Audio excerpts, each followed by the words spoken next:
नमस्कार मित्रांनो, लग्नानंतर होईलच प्रेम या मालिकेच्या 22 जूनच्या भागामध्ये पार्थ स्वयंपाकघरामधून निघून गेल्यानंतर आता रम्या स्वयंपाकघरामध्ये शिरते आणि ती जायफळ आपल्या हातामध्ये घेऊन बडबडू लागते की काव्या, तू आता हे जायफळ खाऊन अशी झोपशील ना की तुला सकाळी जागच येणार नाही आणि मग मला पार्थला दाखवता येईल की काव्या नुसती अभ्यासाच्या नावाखाली झोपा काढते आणि खरंच ती आयुष्यामध्ये काही सुद्धा करू शकत नाही. आणि आता ती जायफळ घेऊन कपमध्ये घालणारच असते, इतक्यात तिला लक्षात येतं की तिथे 2 कप आहेत.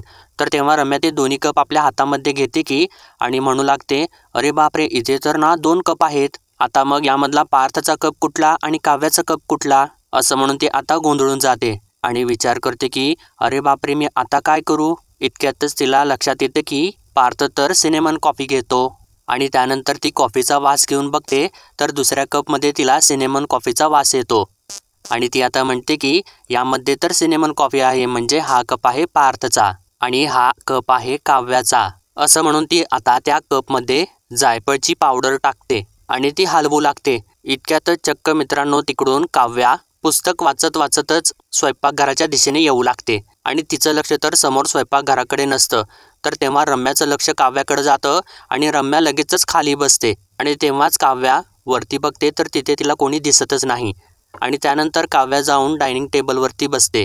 तर तेव्हा रम्या हळूच तिच्याकडे एक नजर टाकते आणि लगेचच जाऊन ती जायफळ घातलेली कॉफी त्या जागेवरतीच ठेवते. तर तेव्हा तिकडून पार्थ सुद्धा येऊ लागतो आणि जेव्हा रम्या पार्थला बघते तर तिथेच लगेच आडोशाला लपून जाते. तर आता दुसरीकडे जीवा मात्र शांत झोपलेला असतो आणि नंदिनीला धक्का बसलेला असतो आणि नंदिनी तिथेच खाली बसून असते आणि तिला ते क्षण आठवत असतात ज्यावेळेस जीवा तिच्यावरती ओरडलेला असतो की का माग लागलेली आहेस तू माझ्या वस्तूंच्या आणि माझ्या मागे, अगं शेवटची आठवण होती ही आमची. आणि त्यानंतर तिला तो क्षण आठवतो ज्यावेळेस ती वटपौर्णिमेच्या पूजेला गेलेली असते आणि एक बाई तिला म्हणालेली असते की बायकांनी यांच्यासाठी मरमर करावं, पण यांच्या मनात ना दुसरंच कोणीतरी असतं. तर दुसरी बाई म्हणालेली असते की नाहीतर काय, आणि बायकांना यांचे असके भूतकाळ सुद्धा ॲक्सेप्ट करायला तयार असतात, पण ते काही त्यांचा भूतकाळ सोडायला तयारच नसतात. आणि तो क्षण आठवल्यानंतर आता नंदिनीच्या डोळ्यामधून पाणीच येऊ लागतं. तर त्यानंतर तिला तो क्षण आठवतो ज्यावेळेस ते फार्म हाऊसवरती गेलेले असतात आणि पार्थ म्हणालेला असतो की जीवाना याच लॉनवरती तासन तास कोणावर तरी फोनवरती बोलत असायचा. तर तेव्हा ती म्हणालेली असते की कुठल्या तरी फ्रेंडसोबतच बोलत असणार आहेत ना ते. तर तेव्हा काव्या म्हणालेली असते की किंवा गर्लफ्रेंडसोबत सुद्धा बोलत असू शकते ना जीवांची गर्लफ्रेंड. आणि आता हे सगळं आठवल्यानंतर नंदिनीला खूपच त्रास होऊ लागतो आणि त्यानंतर ती तिथेच त्या मोल्डची फुटलेली काच आपल्या हातामध्ये घेते आणि त्याच्याकडे बघून जोरजोराने रडू लागते आणि परत ती त्यांच्या फोटोकडे सुद्धा बघते आणि त्यानंतर ती आपले डोळे पुसते आणि उठून उभी राहते आणि जाऊन त्या मोल्डच्या शेजारीच तो काचेचा तुकडा ठेवते आणि तिच्या हातामध्ये केवाला तुकडा असतो. तर तिथे टेबलवरती जे लिहिलेला तुकडा असतो आणि तेव्हा नंदिनी एकदा जीवाकडे बघते आणि मागं फिरते आणि परत थोडं पुढं जाऊन परत ती जीवाकडे बघू लागते. तर जीवा मात्र शांत गाढ झोपलेला असतो आणि तेव्हा तिला तो क्षण आठवू लागतो ज्यावेळेस जीवा तिला म्हणालेला असतो की होतं माझं एका मुलीवरती जीवापाड प्रेम, पण ते एकतर्फी प्रेम होतं माझं तिच्यावरती. आणि त्यानंतर आत्ताचा क्षण आठवू लागतो ज्यावेळेस जीवाने चिडचिड केलेली असते आणि तो तिला म्हणालेला असतो की शेवटची आठवण होती ही आमची. तर तेव्हा आता नंदिनी मनातल्या मनात बोलू लागते की प्रेम तर एकतर्फी नाही, हे तर मी जीवांना सांगितलेलंच आहे, पण जीवा तर अजिबातच मूव्ह ऑन झालेले नाहीत आणि हे तर त्यांनी आज सिद्ध सुद्धा केलेलं आहे. जर त्यांचं प्रेम एकतर्फी नव्हतं तर मग ते त्यांच्या दुःखातून बाहेरच येणार नाहीत आणि माझ्याबरोबर सुद्धा कधीच खुश राहू शकणार नाहीत. आणि जर असंच असेल ना तर मला काय तो निर्णय घ्यावाच लागेल. असा विचार करून ती आता परत त्या मोल्डकडे बघते आणि मित्रांनो ती तर खूपच रडत असते आणि तिच्या डोक्यामध्ये आता जीवासोबत डिवोर्स घेण्याचा विचार घुटमळत असतो आणि आता ती रडत रडत तिथून बाजूला जाते. तर आता इकडे पार्थ काव्याजवळ येतो आणि तिला विचारतो की अरे तुम्ही तर इथे अभ्यास करत बसला आहात का, आणि परत म्हणतो की हां बरोबर आहे, म्हणजे अभ्यासाची जागा बदलली ना की अभ्यास चांगला होतो, बरोबर आहे ना. तर तेव्हा काव्या त्याच्याकडे बघते आणि म्हणते की आता यामध्ये सुद्धा काही प्रॉब्लेम आहे का तुम्हाला. तर तेव्हा पार्थ म्हणतो अहो प्रॉब्लेम काही नाही, तर तुमच्यासाठी एक सरप्राईज आहे, असं तो तिच्यासोबत बोलत असतो. तर तेव्हा रम्या त्याच्याकडेच वाकून बघत असते आणि आता पार्थ तिथून स्वयंपाकघरामध्ये चाललेलाच असतो. तर तेव्हा रम्या लगेचच बाजे सरकते. तर काव्या परत पार्थला बोलून घेते आणि विचारते की 1 मिनिट, कसलं सरप्राईज आहे. तर तेव्हा पार्थ तिला म्हणतो की अहो सरप्राईज असं सांगायचं नसतं, डायरेक्ट आणायचं असतं. तर इकडे आतमध्ये रम्याची तर चांगलीच घाबरगुंडी उडालेली असते आणि तिचं लक्ष आता त्या जायफळ पावडरच्या डब्याकडे जातं, कारण तिने डब्बा तो तिथेच विसरलेला असतो. आणि ती डोक्यालाच हात लावते आणि लगेचच धावत त्या डब्याकडे सुटते आणि तो डबा आपल्या हातामध्ये घेऊन त्या डब्याचं झाकण बंद करते आणि परत आडोशाला येऊन उभी राहते. तर इकडे पार्थ काव्याला म्हणतो वेट अँड वॉच असं म्हणून तो आता स्वयंपाकघरामध्ये तडकत सुटतो. तर काव्या बडबडू लागते की यांचं सरप्राईज म्हणजे ना माझ्यासाठी नक्की काहीतरी प्रॉब्लेमच असणार आहे. तर आता पार्थ स्वयंपाकघरामध्ये शिरतो. तर तेव्हा रम्या लगेचच खाली बसते आणि पार्थ आत आल्या आल्या ती हळूच मागच्या दिशेने बाजूला जाऊन लपते. तर तेव्हा पार्थ दूध घेऊन त्या कॉफीमध्ये घालू लागतो आणि तेव्हा रम्या वाकून वाकून त्याच्याकडे बघत असते. तर तेव्हा पार्थ बडबडू लागतो की एकदा पार्थच्या हातची कॉफी प्या काव्या, मग बजा बघा. असं बोलून तो आता दोन्ही सुद्धा कॉफी तयार करतो आणि आपल्या हातामध्ये घेतो आणि एकदमच खुश होऊन तो बाहेर येतो. तर तेव्हा रम्या अजून सुद्धा मागे उभा राहून ते सर्व बघतच असते. तर तेव्हा पार्थ काव्याजवळ जातो आणि हे घ्या कॉफी असं तिला म्हणतो. तर तेव्हा काव्या त्याच्याकडेच बघू लागते आणि म्हणते की मी मागितली आहे का कॉफी. तर तेव्हा पार्थ तिला म्हणतो अहो तुम्ही काही मागतच नाही, तोच तर खरा प्रॉब्लेम आहे ना. आणि घ्या मस्त गरमागरम कॉफी आहे. आणि कसं आहे तुमचा जागरणाचा कार्यक्रम आहे ना अभ्यासासाठी, म्हणूनच कॉफी आणलेली आहे आणि हे ना मी आउट ऑफ फ्रेंडशिप केलेलं आहे असं म्हणून तो तिला बोलू लागतो. तर तेव्हा काव्या त्याच्याकडे बघून म्हणते की तुम्ही नाही ऐकणार ना. तर तेव्हा पार्थ तिला म्हणतो अहो याच्या आधी कधी ऐकले का, तुम्ही घ्या चला असं म्हणून तो आता कॉफी ढवळून देतो आणि आपली कॉफी हातामध्ये घेऊन हे घ्या चला चिअर्स करा असं तिला म्हणतो. तर तेव्हा काव्यासुद्धा ती कॉफी आपल्या हातामध्ये घेते आणि पार्थला चिअर्स करते आणि चक्क काव्या ती आपली कॉफी पार्थच्या कपमध्येच सगळी काही ओतून टाकते आणि चिअर्स असं त्याला म्हणते. तर तेव्हा पार्थ अहो पण तुम्ही कॉफी असं म्हणतो. तर काव्या त्याला म्हणते की मिळाली आहे मला कॉफी आणि थँक्यू फॉर युअर एफर्ट्स. तर तेव्हा पार्थ तिला म्हणत असतो अहो पण मी. तर काव्या त्याचं वाक्य मध्येच खोडते आणि म्हणते की अहो पार्थ मला करू देत ना अभ्यास. तर तेव्हा रम्या मागे उभं राहून खुश झालेली असते, कारण तिला वाटतं की काव्याने तर कॉफी पिऊन टाकलेली आहे. तर पार्थ आता काव्याला म्हणतो ठीक आहे मी तुम्हाला डिस्टर्ब नाही करणार, करा तुम्ही तुमचा अभ्यास. पण काय आहे ना तुम्ही एकट्या इथं खूप बोर व्हाल, मी तुम्हाला कंपनी देतो ना. तर तेव्हा काव्या त्याला म्हणते की तुम्ही ना तुमच्या कंपनीची काळजी करा ना, ऑफिसला नाही जायचं का तुम्हाला उद्या, आता जाऊन तुम्ही झोपा.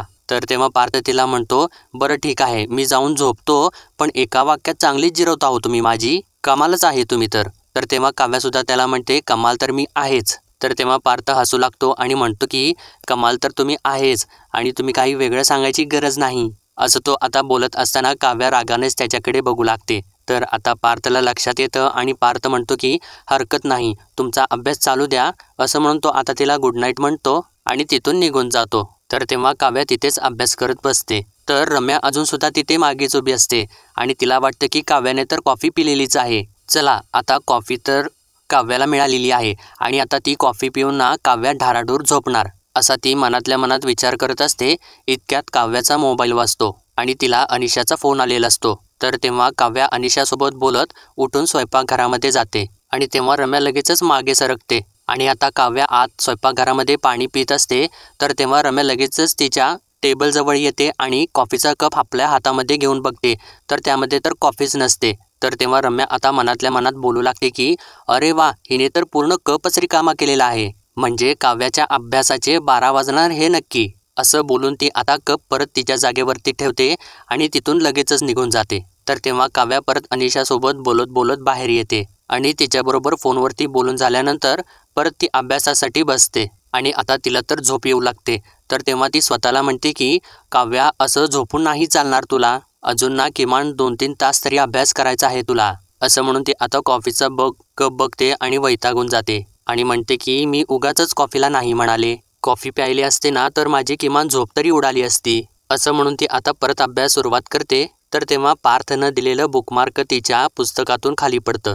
तर तेव्हा काव्या परत ते बुकमार्क आपल्या हातामध्ये घेते आणि त्याच्यावरची कविता वाचू लागते. फुलपाखरू वेडं मनाच्या नादी लागून इथे तिथं उडतं, पण कधीतरी थांबून स्वतःचं फूल शोधतं आणि मग सुखाचं नवं पर्व घडतं. आणि ती कविता पूर्ण वाचून झाल्यानंतर तिचं एक बोट ज्याने ती कविता लिहिलेली असती त्याच्यावरती असतं आणि आता जेव्हा काव्या ते बोट आपलं बाजूला करते तर तिथे चक्क जीवाचं नाव लिहिलेलं असतं. आणि मित्रांनो ती कविता तर जीवानेच लिहिलेली असते. आणि ती कविता लिहून ते बुकमार्क त्याने पार्थला दिलेलं असतं. तर आता जीवाचं नाव बघितल्यानंतर काव्याला तर मोठा धक्काच बसतो आणि तिला तो क्षण आठवतो ज्यावेळेस पार्थने तिला सांगितलेलं असतं की हे ना माझं खास स्पेशल असं बुकमार्क आहे, माझ्या आयुष्यातल्या सगळ्यात जवळच्या व्यक्तीने मला दिलेला आहे. आता तो क्षण आठवल्यानंतर काव्या धक्क्यानेच त्या बुकमार्ककडे बघू लागते आणि आता तिला ते सर्व क्षण परत आठवू लागतात जे तिने जीवासोबत घालवलेले असतात.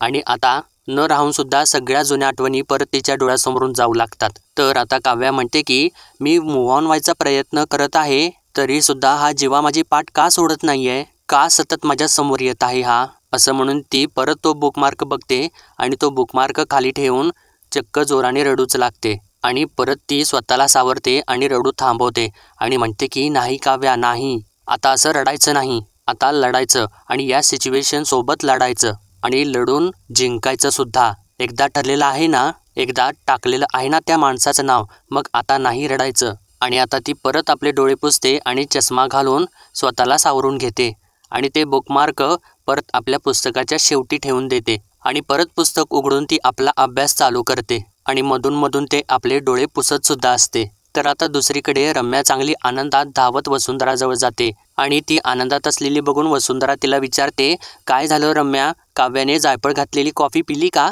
तर तेव्हा रम्या म्हणते, अगं म्हणजे काय, हे बघ माझ्या हातातच जायफळ पावडर आहे आणि ती ना चांगली कपभर कॉफी पिलेली आहे तिने आणि त्यानंतर जांभई सुद्धा दिली तिने आणि आता ना ती अभ्यास सोडून चांगली गाढ झोपते का नाही ते बघ, असं म्हणून ती खूपच खुश होत असते. तर तेव्हा वसुंधरा तिला म्हणते की थोडक्यात काय, तू मोहीम फत्ते करून आलेली आहेस. तर तेव्हा रम्या म्हणते की अगं म्हणजे काय, करणारच, त्या काव्याने जे ठरवलेलं आहे ना त्यामध्ये तिला तोंडघशी पाडायचं हे मी पक्क ठरवलेलंच आहे, त्यामुळे इथून पुढची प्रत्येक मोहीम मी फत्ते करणारच. तर तेव्हा वसुंधरा तिला म्हणते, करशील, नक्की करशील, मला खात्री आहे रम्या, आणि हे बघ अजिबात काळजी करायची नाही, कारण यापुढे तू जो काही प्लॅन करशील ना त्या सगळ्या प्लॅनमध्ये मी तुझ्यासोबत असणारच आहे. तर तेव्हा रम्या खूपच आनंदित होते आणि वसुंधराला मिठीच मारते आणि थँक्यू आई, थँक्यू असं बोलू लागते.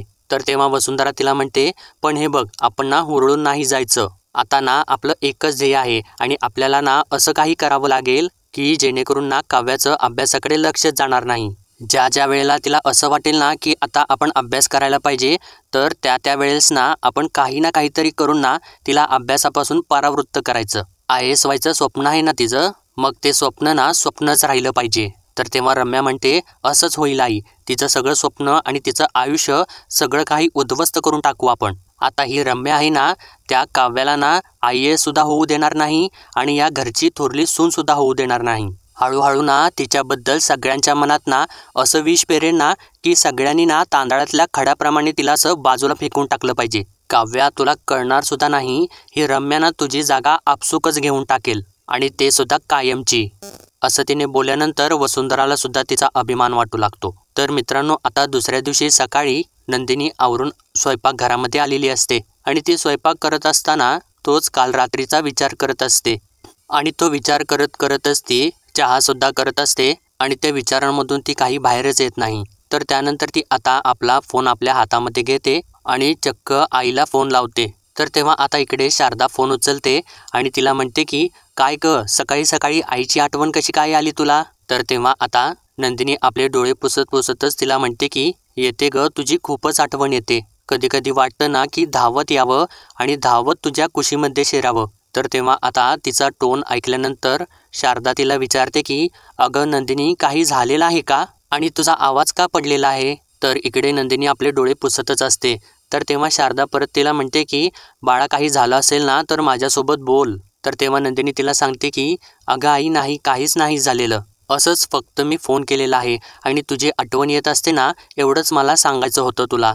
तर तेव्हा शारदा नक्की ना असं तिला विचारते आणि तिला म्हणते की तुझ्या मनात काही ठेवू नकोस. तर तेव्हा नंदिनी तिला हो आई असं म्हणते.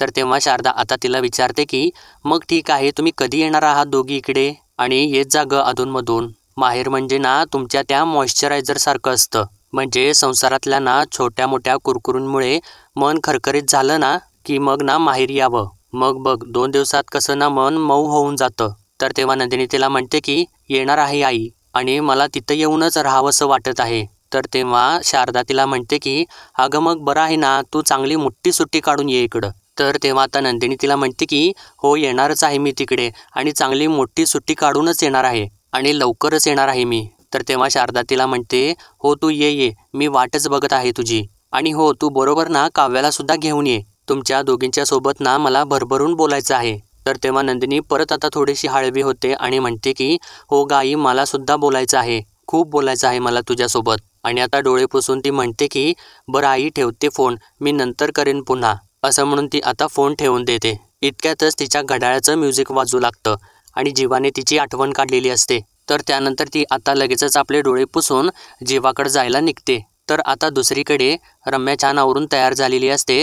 तर तेव्हा वसुंधरा तिला म्हणते नाही ग रम्या, आज ना नेहमीपेक्षा जरा जास्तच ग्लो दिसत आहे तुझ्या चेहऱ्यावरती. तर तेव्हा रम्या तिला म्हणते की अगं असणारच आहे नाही, कारण आज ना मी खूप खुश आहे. अगं आज माझ्या चेहऱ्यावरती ग्लो आहे आणि त्या काव्याच्या चेहऱ्यावरती ना झोप असणार आहे. असं म्हणून त्या दोघेसुद्धा खूप हसू लागतात.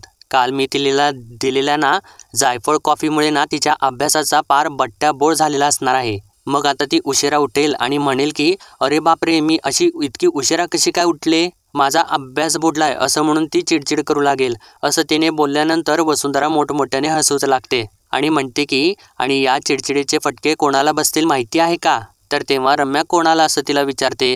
तर तेव्हा वसुंधरा पार्थला असं सांगते. ती पार्थला काय म्हणेल माहिती आहे का? काय हो पार्थ, तुम्हाला मला उठवता नाही आलं का? असं ती काव्यासारखाच आवाज काढून तिला बोलते. तर तेव्हा रम्यासुद्धा मोठमोठ्याने हसू लागते. तर तेव्हा वसुंधरा पुढं म्हणते की आणि गरीब बिचारा पार्थ आज्ञाधारक नवऱ्यासारखा तिच्या पुढे ना खाली मान घालून उभा राहील. तर तेव्हा रम्या म्हणते की हो करेक्टच आहे तुझं आई. आणि मग ना त्यानंतर मी मस्त ना आयटीत पार्थबरोबर ना ऑफिसमध्ये जाईन आणि अशीच माझी मस्त गुड मॉर्निंग होईल, पण काव्याची मात्र बॅड मॉर्निंग होईल. तर तेव्हा वसुंधरा सुद्धा तिला म्हणते अगदी खरं आहे, अगदी खरं आहे रम्या तुझं.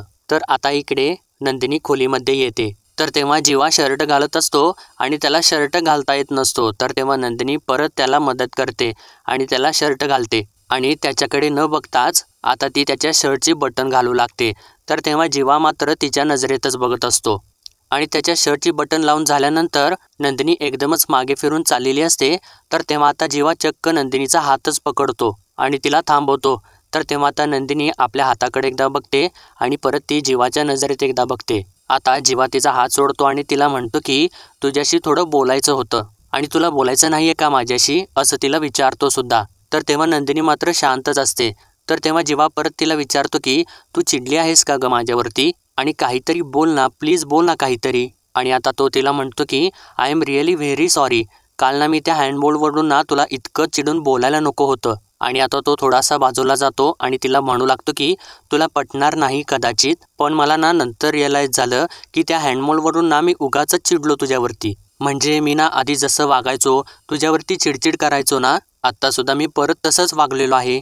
जेन्युनली सॉरी, खरंच ना मनापासून सॉरी. आणि मला ना तुझ्याशी असं नव्हतं वागायला पाहिजे आणि मी चुकीचंच वागलो. मला ना खरोखर इतकी चिडचिड करायची काहीच गरज नव्हती. असं तो आता दुसरीकडे बघतच बोलत असतो. आणि पुढे तो म्हणतो की आणि मी ना तुला आता सतत उगीच सॉरी म्हणत नाहीये, पण मला खरंच ते गिल्ट आलेलं आहे. मी असं ना नाही वागू शकत तुझ्यासोबत. मला माहिती आहे की गेलेलं सगळं मागं सोडून दिलं पाहिजे आणि मी जेन्युनली खरंच प्रयत्न करत आहे, मूव्ह ऑन होत आहे, पण थोडा जास्त वेळ लागत आहे. आणि आता आठवणी पुसायला, माणूस विसरायला वेळ लागतो ना, तो तर लागणारच. आणि तू हेल्प करशील का मला यातून बाहेर पडायला, असं म्हणून तो आता मागे वळून बघतो. तर तिथे नंदिनी नसतेच आणि नंदिनी नाहीये बघितल्यानंतर तर त्याला धक्काच बसतो आणि तो धावत धावत दरवाजाच्या दिशेने जातो आणि बघतो तर बाहेर सुद्धा नंदिनी नसते आणि ती तिथून निघूनच गेलेली असते. तर तेव्हा जीवा म्हणतो की ही कसं काय माझं काही न ऐकताच निघून गेली. आणि तो आता परत त्या घड्याळाचं स्विच दाबतो आणि तेव्हा नंदिनी आपलं घड्याळ सुद्धा तिथंच ठेवून गेलेली असते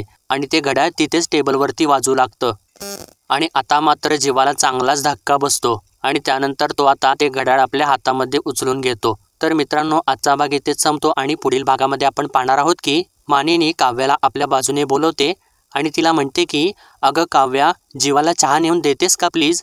तर तेव्हा काव्या हो असं म्हणून तो चहा घेऊन जीवाच्या खोलीमध्ये जाते. तर तेव्हा जीवा त्या खोलीमध्ये नसतो आणि आतल्या बाजूला असतो. तर काव्याला ते फुटलेलं मोल्ड दिसतं आणि त्यानंतर ती के अक्षर लिहिलेली काच आपल्या हातामध्ये घेते आणि त्याच्याकडे बघू लागते. इतक्या जीवा तिथं येतो आणि त्याला बघितल्यानंतर काव्याला तर धक्काच बसतो. तर त्यानंतर आता जीवा मिथुन काकाकडे आलेला असतो आणि त्याला म्हणतो की आणि त्याला तो सांगतो की जितकं प्रेम काव्याने माझ्यावरती केलेलं आहे ना, त्यापेक्षाही कितीही जास्त नंदिनीने माझ्यावरती प्रेम केलेलं आहे. आणि त्यानंतर आता नंदिनी आपली बॅग घेऊन चाललेली असते, तर तेव्हा जीवा तिच्याकडे येतो आणि तिला थांबवतो आणि म्हणतो की तुझ्या मनात जे काही आहे ना ते प्लीज बोल मला. तर तेव्हा नंदिनी एका झटक्यात जीवाला म्हणते की मला डिवोर्स हवा आहे. असं तिने बोलल्यानंतर मात्र जीवाच्या पायाखालची जमीनच सरकते आणि तो धक्क्यानेच तिच्याकडे बघू लागतो. तर मित्रांनो, पुढील अपडेट पाहण्यासाठी लाईक, शेअर आणि सबस्क्राईब नक्कीच करा.